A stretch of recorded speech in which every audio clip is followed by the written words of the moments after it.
नमस्कार दोस्तों, जय गौ माता, वंदे मातरम। प्रतिमा गौ सेवा संस्थान से मैं आचार्य निशा भारद्वाज। आज हम आपको जानकारी देंगे। कुछ ही दिनों पहले ना एक वीडियो लॉन्च हुआ, तो हमारे पास में भी एक हमारे पेशेंट आए थे। उन्होंने कहा था कि मैम, क्या ये टेक्नोलॉजी सही है, क्या ये उचित है। अच्छा, उस वीडियो में से क्या था, पहले आपको उसकी जानकारी देते हैं। एक कंपनी ने, जो बाहर विदेशों की कंपनी है, उन्होंने है ना एक आर्टिफिशियल यूट्रस तैयार किया। यानी आर्टिफिशियल यूट्रस मतलब एक तरह की मशीन का गर्भ तैयार किया है। अभी तक ऐसा क्या होता था कि जो बच्चा था हमारे गर्भ में पलता था, 9 महीने तक माँ के गर्भ में रहता था। माँ के गर्भ से ही बच्चे संस्कार लेता था, शब्द सीखता था, अक्षरों को पहचानता था, आवाज़ को पहचानता था।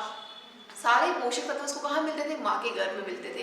अब क्या हो गया है, आर्टिफिशियल टेक्नोलॉजी ऐसी आ गई है, एक आर्टिफिशियल यूट्रस ऐसा आ गया है, एक ऐसा मशीन बना दी है जिसके अंदर 9 महीने तक आपका बच्चा बढ़ेगा, 9 महीने तक बच्चा रहेगा। यहाँ तक कि मातृत्व बनने के लिए, यानी माँ बनने के लिए जिन पति पत्नी को संभोग की आवश्यकता होती है, अच्छे आतर्व की, अच्छे शुक्राणु की आवश्यकता होती है, अब वो भी आवश्यकता नहीं रहेगी। यानी कुछ भी करने की जरूरत नहीं है।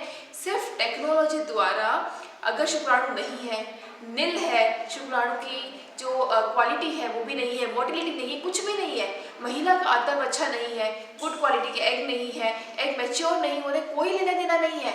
बस आप आ जाइए, उन्हें पैसे दे दीजिए, आपका बच्चा रेडीमेड एक फैक्ट्री में बन के आपको परोस दिया जाएगा 9 महीने बाद में। अब वो कहते हैं कि इतनी एडवांस टेक्नोलॉजी है, हमने इतना एडवांस टेक्नोलॉजी किया है, किसके लिए किया है? अच्छा, उसके लिए पता क्या है, आपको है ना एक तरह से इमोशनल टच देके समझाया जाता है। कभी भी ये नहीं बताया जाएगा कि हम सोसाइटी को कमजोर कर रही हैं। आपको ये नहीं कहा जाएगा कि महिलाएं इतनी दुर्बल हो जाएगी कि एक बच्चा तक पैदा नहीं कर सकती हैं, या पुरुष इतने दुर्बल हो जाएंगे कि उनके शुक्राणु में इतनी हिम्मत नहीं बचेगी कि मात्र एक संतान की उत्पत्ति वो कर सके। किस तरह से समझाया जा रहा है कि जो महिलाएं जिनके पास यूट्रस नहीं है, कैंसर की वजह से यूट्रस निकल गया है, या किसी भी और कारणवश उनका गर्भाशय नहीं है, उनका ऑपरेशन हो गया है, बच्चेदानी बाहर निकाल दी है, हम तो उनके लिए चीजें कर रही हैं। क्या आप उन्हीं के लिए करोगे? बाकी जो महिलाएं स्वस्थ हैं, या जिनके पास यूट्रस है, जिनके पास बच्चेदानी है, उनके लिए ये चीजें, ये फैसिलिटी आप अवेलेबल नहीं कराओगे? अगर नहीं कराओगे तो मात्र 5, 7, 10% ऐसी महिलाएं होगी, बाकी 90% महिलाओं का व्यापार कैसे शुरू होगा? पहले के समय में ना, अच्छा एक चीज मैं आपसे और पूछूंगी, आज से आप 10 साल पीछे जाइए। 10 साल पहले के कभी आपने अपने आसपास में कभी आईवीएफ सुना था? नहीं सुना था ना।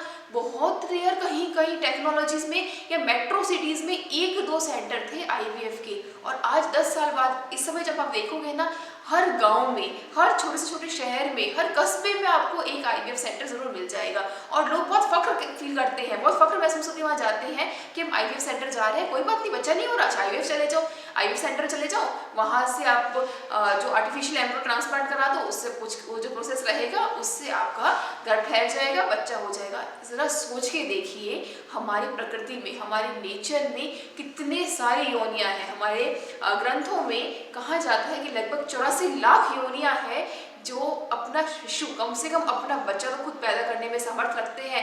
क्यों बस एक मानव ही ऐसा है, मनुष्य ही ऐसा है, आप और हम जैसे लोग ऐसे हो गए हैं जो इस टेक्नोलॉजी के दबाव में आते ही जा रहे हैं, इनकी झांसे में फंसते ही जा रहे हैं, एक बच्चा तक आप पैदा खुद नहीं कर सकते।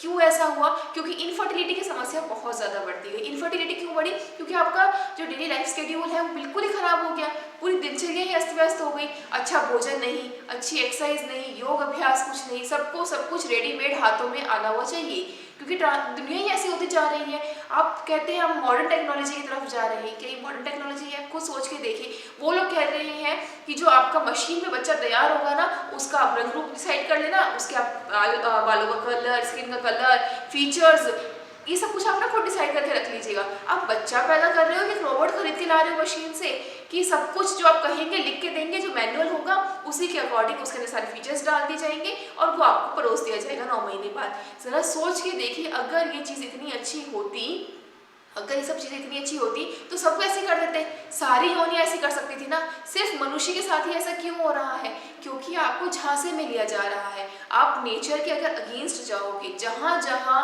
प्रकृति के अगेंस्ट गया है मनुष्य, वहां उसको नुकसान भुगतना ही पड़ा है। तो आप सभी से भी निवेदन है, एक छोटी सी विनती है कि जितना हो सके प्रकृति से जुड़े, प्राकृतिक तरीके से जीना सीखे, प्राकृतिक तरीके से जो चीजें, नेचुरल चीजें मिलती है, अपना अपनी नानी दादी से पूछिएगा कि वो कितने भाई बहन रहे हैं, या आप अपने माता पिता से पूछिएगा कि वो कितने भाई बहन रहे हैं। कम से कम 3-4 तो बहुत नॉर्मल बात है। जो भी आप वीडियो देख रहे हैं ना हमारा, मैं आपसे भी प्रश्न करती हूँ कि आपके मासी मामा नहीं है, कि आपकी चाचा बुआ ताऊ जी, ये सब नहीं है। पर आज के समय क्या हो गया है, मात्र एक फैमिली में एक बच्चा होता है, यही होता है ना।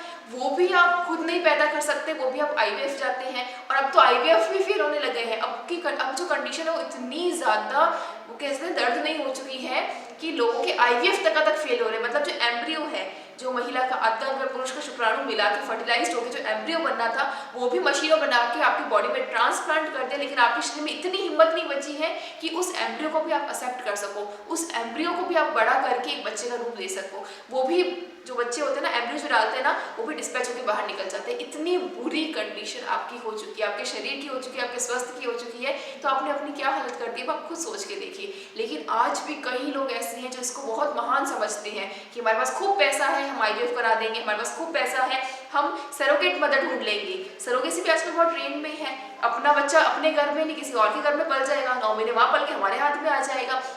अच्छा, टेक्नोलॉजी से, सरोगेसी से आपका बच्चा आ भी गया आपके हाथ में, तो मैं आपसे एक प्रश्न और पूछना चाहूँगी। बच्चे का तो फर्स्ट राइट होता है वो माँ का दूध होता है, क्या वो भी आ जाएगा? क्या मशीनों की ट्रांसप्लांट से वो भी आ जाएगा? और आ भी जाएगा तो क्या आप मातृत्व का जो सुख होता है, जो एक माँ को ममता होती है, वो सब फील कर पाएंगे? वो सब कुछ खत्म हो जाएगा। अब आजकल क्या कह रहे हैं लोग, या जो टेक्नोलॉजीज आ रही हैं, वो लोग क्या कहते हैं कि माँ को है ना प्रेगनेंसी का दर्द फील नहीं करना होगा, माँ को है ना डिलीवरी का पेन फील नहीं करना होगा, लेबर का पेन फील करने की जरूरत नहीं है। 9 महीने में जो दिक्कतें होती हैं उसको कोई इशू नहीं रहेगा, सब खत्म हो जाएगा। अगर ये दिक्कतें होती ना, तो माँ को, एक महिला को है ना, एक तरह से समझ लीजिए कि एक वरदान नहीं मिला होता कि वो सृष्टि को चला सके। उसके अंदर वो अनुभूति है, उसके अंदर वो है कि वो एक सृष्टि को चला सके, एक बच्चे को जन्म दे सके, एक बच्चे को पाल सके अपने घर में। अब सब कुछ ही खत्म हो जाएगा ना, तो ये प्रकृति के साथ आप खिलवाड़ करेंगे, आपका बच्चा कभी हष्ट-पुष्ट भी नहीं रह पाएगा। और ऐसे बच्चे ना जो गर्भ में ना पल के मशीनों में पले हैं ना, वो आगे जाके भी सिर्फ सप्लीमेंट्स पे ही रहेंगे, सप्लीमेंट्स पे ही टिके रहेंगे। ना उनमें रोग प्रतिरोधक क्षमता होगी, ना उनमें इम्यूनिटी होगी, ना वो किसी छोटी मोटी बीमारी को झेलने की क्षमता रखेंगे। तो इससे कई गुना बेहतर है कि आप जितना हो सके नेचर से जुड़े, प्रकृति से जुड़े, और जो इनफर्टिलिटी की समस्या है ना, उसका भी पूर्ण रूप से प्राकृतिक उपचार करें, समाधान ले। और अगर आप चाहते हैं कि आप इस मातृत्व का फील कर पाए, अपना बच्चा अपने घर में ही हो। आपको पता है आज का समय है ना, वृद्धाश्रम में जाके देखिए, पूरे वृद्धाश्रम भरे हुए रहते हैं। क्यों ऐसा हो रहा है? कहाँ ऐसी दिक्कतें आ रही है? आज से पहले तो कई कुछ साल पहले जाके देखिए, कभी वृद्धाश्रम ना आपने सुना भी नहीं होगा। ये भी बहुत कॉमन चीज़ हो गई, बहुत कॉमन ट्रेंड हो गया है कि माँ बाप बूढ़े भी नहीं होते, उससे पहले वृद्धाश्रम भेज दो। ऐसा ही होने वाला है। अगर बच्चे फैक्ट्रियों में, मशीनों में बन के आएंगे ना, तो आपका फ्यूचर है ना, अगर आपने बच्चे का फ्यूचर मशीनों में तैयार करा है, तो आपका फ्यूचर भी वृद्धाश्रम में ही होगा। अगर आप चाहते हैं कि ऐसा ना हो आपके साथ में, तो आपसे निवेदन है कि अपना गर्भ में अपने बच्चे को पालना सीखिए। अगर नहीं आ रहा है, कुछ समझ नहीं आ रहा है, कैसे आप सब चीज़ नेचुरल कर सकते हैं, तो इस हेल्पलाइन नंबर पे कांटेक्ट कीजिए। इसी के साथ वीडियो को अंत करते हुए धन्यवाद दोस्तों। जय गौ माता, वंदे मातरम। वीडियो अच्छा लगा हो तो अधिक से अधिक शेयर कीजिएगा, जिससे कि आप इस झांसे में ना फंसे, इस जो टेक्नोलॉजी के नाम पे आपको मूर्ख बनाया जा रहा है, इस मूर्खतापूर्ण बातों से आप उभरे और मातृत्व का सुख ले सके। धन्यवाद।